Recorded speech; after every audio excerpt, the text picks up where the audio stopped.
All right, your printmaking materials are gonna look like this. If you are printing in class, you're going to have a tray. And this is where you're going to put the ink in. You will have, so Speedball makes these great brayers, is what they're called. They look like little paint rollers. They're ink rollers, but the correct term is a brayer. And then we can also, we're gonna be using this Speedball ink. This is artist grade, and it is water soluble so that you can clean it up with soap and water. So to get started, you're also going to have a bunch of these blue donated papers that I have. So this will be a good surface to work with, or we can use a lot of newspaper because I have a lot of newspaper too. But just so that you can see the image a little bit clearer, I'm going to do it this way. All right, so I'm going to set my image over here. And first, if ink has not already been out, you're going to make sure and get that out. After I get this lid off.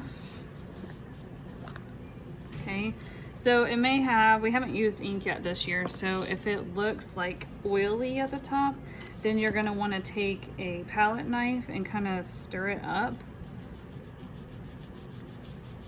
So it has kind of the consistency of icing almost. All right, then if you're just starting to roll this out, which you're gonna have practice doing, you wanna get a little bit on your palette knife and bring it over and just kind of smear it in a big line. You don't wanna have too much and you don't wanna have too little. So I'm gonna try that out. Now, when you place this knife down, you can either put it back on the lid, or if I have like a plate on your station, then put it on the plate. Don't just rest it somewhere where it's not. Ink is very messy and can get on your artwork where you don't want it if you're not careful. Then you're going to use your brayer and you're going to roll this ink out. So you want to make sure that you're going one direction and using the whole roller, and then also turning it the opposite direction. So you want to look for and listen for an orange peel texture, and it will start making a smacking sound. So I'm gonna stop talking so maybe you can hear it in a second.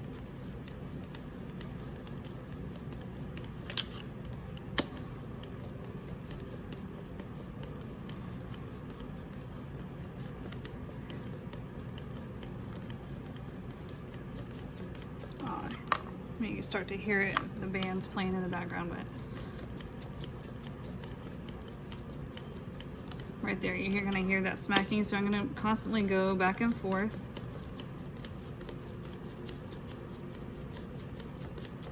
There it is. All right, so you see that orange peel texture there. If the ink is too smooth, it just kind of like slippery soaps right off of that plate. You need to make sure that it is nice and sticky, tacky. All right, so I'm gonna lay that off to the side. I'm gonna rest my brayer on the edge like that. Don't put it like this, okay? Like that.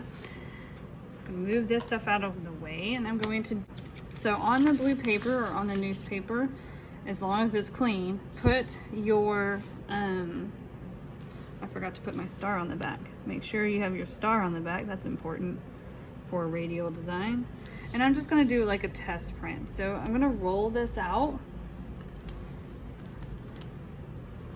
Okay, and it's important to like make one pass and then pick up more ink. It's good in there. Make sure that it's all covered up. So you shouldn't treat it like you're painting a wall. You don't want to go back and forth because that just removes the ink. So I'm going to make a couple passes. This, not good. Okay, and I'll rest this on the side. And then I'm going to lay down my design onto my paper. Move this out of the way.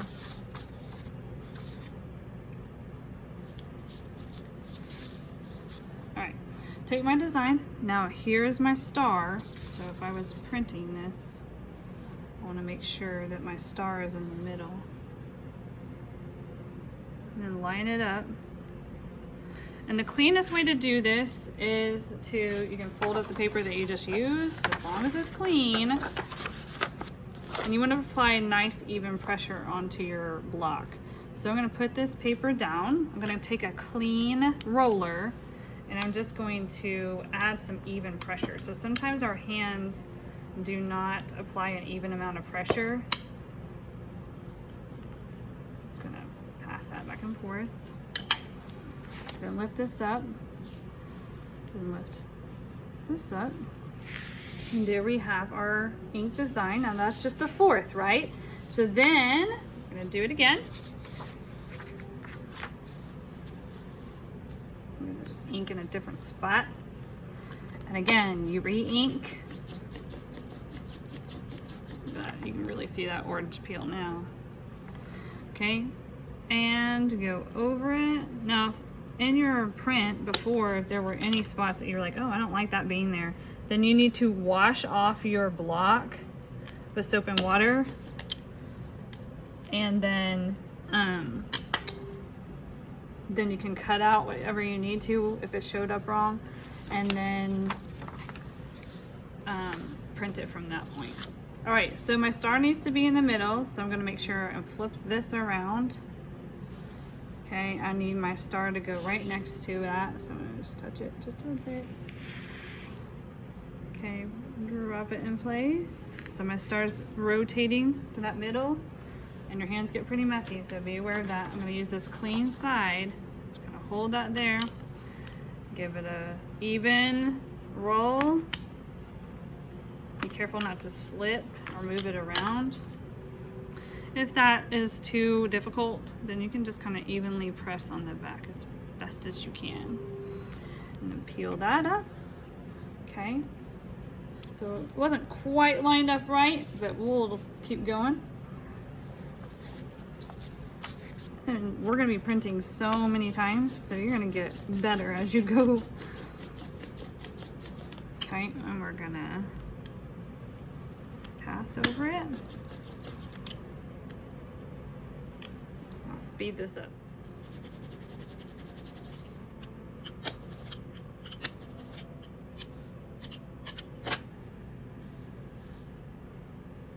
Last one here. Clean paper, clean brayer, even pressure.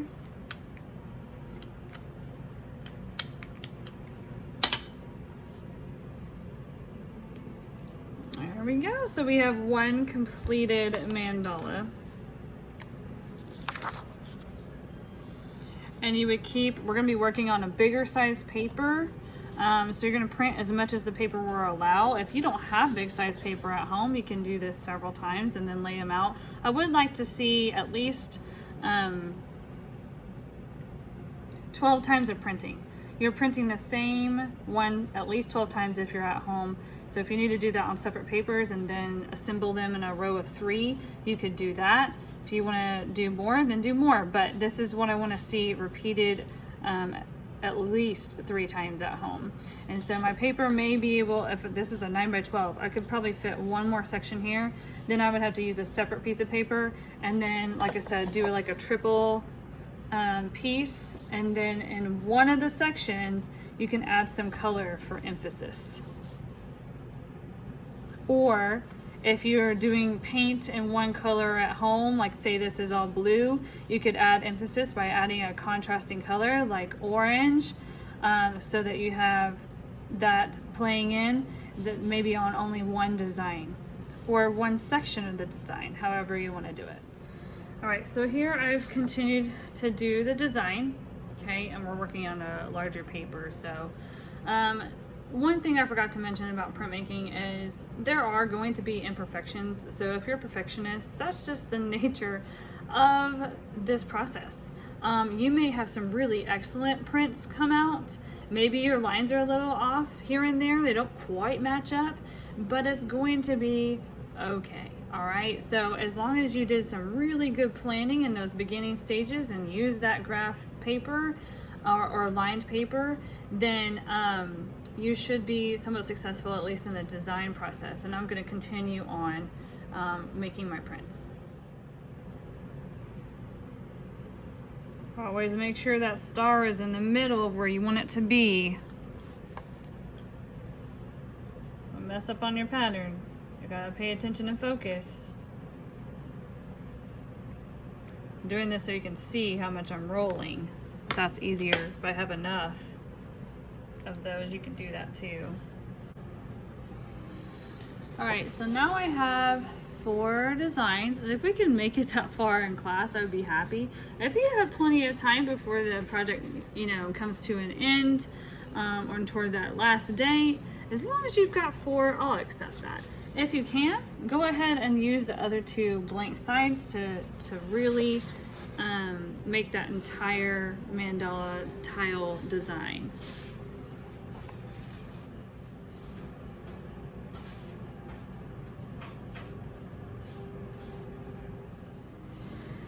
When you're finished, at the end of every day, no matter how much you've printed, make sure that you put it on the drying rack, and then you need to go wash and dry off your linoleum with soap and water. And then you're going to be ready. Okay, when you're cleaning up the trays, I would prefer you to make sure the brayer stays on there and then you're not making a big old mess. Somebody can be on that duty. If you'll take your palette knife and scrape, as long as this is all the same color, it's not combined with any other colors, you can do it this way. So I'm just taking this ink is kind of expensive, so you want to make sure and save every drop if we can, and it also helps in the cleanup process because you've already kind of taken most of the ink away. So scrape that, wipe it in the bucket, and then take that to the sink, wash it with warm soapy water, and it should all get clean and dry.